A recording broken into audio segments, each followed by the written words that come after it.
I'll just show you. My grandma gave me these candelabras. So I have candles all over my house that are LED because my great grandpa was a fireman in New York City.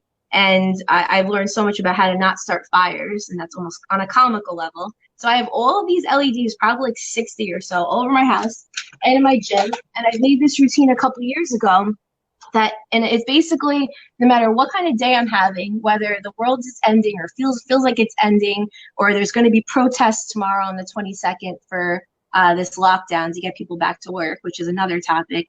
I basically, as soon as the sun goes down, my rule is that I don't use fluorescent lights. I don't even use my LED lights. I don't use almost any artificial light except these glowy amber LED lights. And I also take the filter on my phone and computer, and I have a blue light filter. So one way to de-stress is to basically pick a time that you can realistically check out from the world. I just almost every day, and maybe I check out for 20 minutes, maybe I check out for 7 hours. It depends on the day. And I have no artificial light. I have these glowy candles. I have candlelight, and I will maybe watch TV. I'll walk around. Maybe I'll spend time with one person who's very relaxing, and we'll only talk about really fun stuff. We're not going to be talking about coronavirus. So it's very important, I think, to check out and have a relaxation routine. So I basically am in go mode right now, right? But I'm going to switch, I don't know, maybe around 9 or 10 o'clock. I'm going to switch to chill mode, maybe 8 o'clock. We'll see. And then that's it. I'm not getting back to anyone. I'm not checking messages. I'm doing nothing that's stressful. I'm just restoring so then I can be full of energy and come back tomorrow with full of power. Sorry, I was like intently listening. I'm like, that makes a lot of sense. Yeah, I obviously, like, right now I have all of these bright lights and everything like in my studio, and it really does make a difference the kind of lights you have around you throughout the day, because my boyfriend asks me all the time, like, why at night do I want to use the lamp on the side of my bed instead of the bright light on the top of my room? And it's because I'm trying to wind down, I'm trying to relax. And it does make a difference, because if I have an overhead bright light on, I'm going to be like, all right, I should still be doing things. I shouldn't be, getting ready for bed. I can go and I can fold clothes. I can go and clean the bathroom, whatever it may be. But if you take that time to like wind down, change the lighting, change the connotation of your surroundings, it's really going to make a difference mentally, mentally, on an association level, and also on a melatonin level. So if we have cherries have lots of melatonin. We could eat cherry juice or blended cherries a couple hours before bed. Gets a lot of melatonin. Melatonin's in our gut. And two, we can regulate our own melatonin by changing the lights, because once we have, even if we put on a bright light, let's say in the bathroom or on our phones, 10 seconds, supposedly, I can't see inside the body, but research says that it stops the release of melatonin. So now we're going from a sleep state where melatonin is being released, ideally at 9 o'clock if our circadian rhythms are great, to a wakeful state. So you don't want to even turn on lights even to go to the bathroom. So I have candles, like fake candles in my bathroom. I keep 1 or 2 on. So just in case I got to get up or go to the kitchen, there's always a candle on, and I don't have to go into this wakeful state. So would you say that doing something like watching television before bed would affect that too? Because it is a bright light and it's usually a blue LED. It's not ideal. It's not ideal.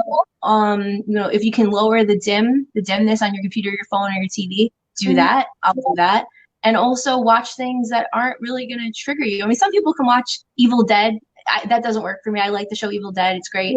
But I will get nightmares, and it'll trigger me, and it'll trigger adrenaline, and it triggers the news. So I watch trash TV before I go to bed. It's one of my guilty pleasures. I watch a lot of like food docs and like travel, whatever, with the pretty pictures and stuff like that. But my thing is, I think it's because of like the blue light and stuff from the TV. Like, I'll be like, I'm not tired yet. I'll just watch the next thing. It's 2 o'clock in the morning now. I guess it's time to go to sleep. So that definitely attributes to my sleep problems.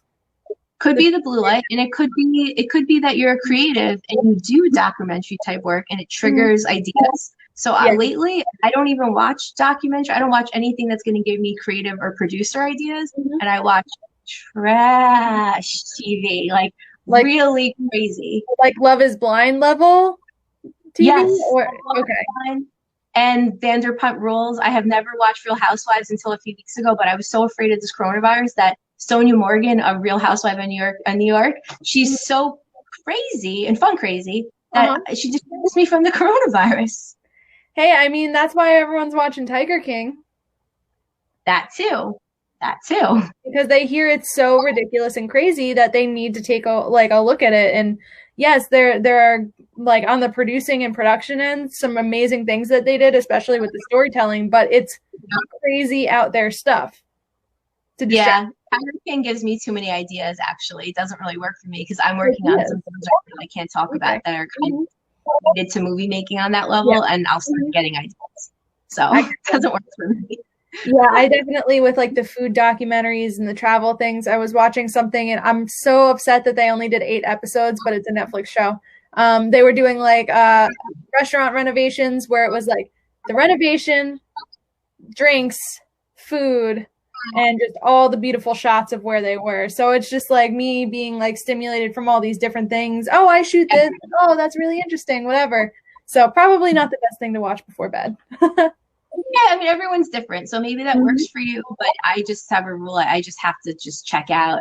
My life is so much better ever since I started doing this a few years ago. I noticed that I can do such things that require such intense focus and perform at such an extreme level when I don't have someone here all the time, which is key. Having someone here takes my energy on them. Yep. So the roommate thing is a problem. And then also not checking out. Yeah. Yeah, I always had like in the back of my head, like, oh, like someone's here, someone's doing something, like what are they doing in this space, like whatever. And I'm here by myself right now and I'm doing pretty good. So it's good. And there's different studies. This is out there, but there's some study I heard in 2017. I have to find it, very interesting, but they had a huge building and there was rooms, almost like an institution, and they somehow figured out, this was a physics video, that someone in this part of the building could actually feel and interact with on like a heart energetic level over here. And I got to tell you, if someone's in my house at all, of course, tangibly, it, but my energy, everything feels different. And if nothing's in my space, I can really focus a lot better. Yeah, if someone was here all the time, I don't think I would be doing this web show every day and getting all the things done that I'm getting done. So, and also just like the in the back of your head, you feel like you're hosting the whole time, no matter what it is. Like if someone's there, Eric is like, you don't have to host when I'm over, but I'm like, yeah, but you're over, so I'm like gonna make sure that we're eating or something. I don't know. So there's many different aspects of that. I'm the same with my boyfriend, exactly same. It's like, I want to make sure I'm like available. I'm not a total, piece of crap.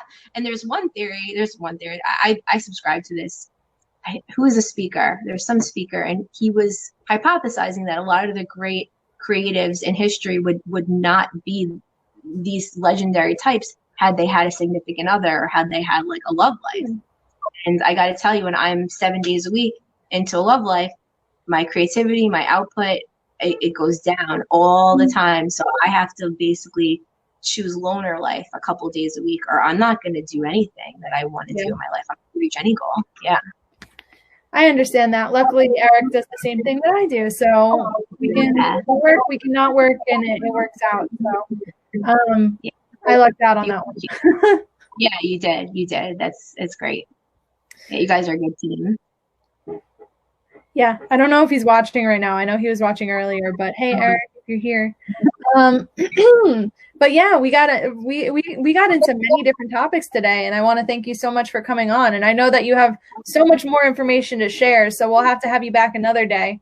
I love it. So fun. You're always fun to talk to, and you have so many different like avenues that you've discovered and this and that, and like I enjoy speaking with you because obviously with me talking to so many different people, shooting with so many different people, like I know a little bit about a lot of things, and it's fun to learn a bit more. So thank you again for coming on today, and I really appreciate you taking the time. Everything you just said, ditto. Ditto. A wealth of information in your head. I try. But for anyone who wants to get a hold of you, what is the